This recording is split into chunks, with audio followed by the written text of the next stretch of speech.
So, it's finally time for our Gamers Garage sale. You've been looking forward to this for May 10th and 11th. and are looking to learn how to bid on items. Well, with this step-by-step guide, you'll be an expert at bidding on your new favorite board games. The garage sale bidder registration form opens the Friday before the auction. We recommend that you register early so that you can be ready the day of. To register, open our bidder registration form and fill out the required contact information. You will get an email confirmation that assigns you your bidder number.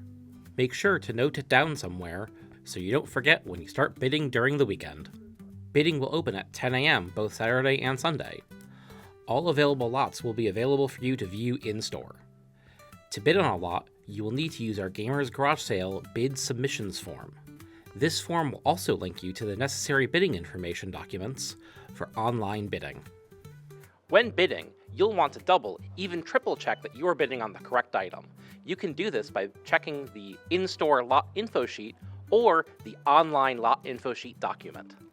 If you're viewing our lot info sheets on mobile, sometimes the lot numbers will be hidden by default. So make sure you go in and turn on Print View so that you can see all of the information you'll need to bid.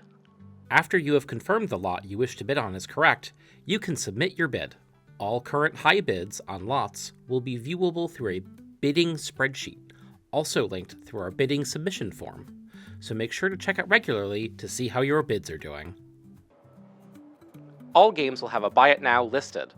If you'd like to pick it up immediately, please flag down one of our employees and bring them to the game. You will need to be in store to do a Buy It Now. Reminder, do not pick up the games yourself. We'll do it for you.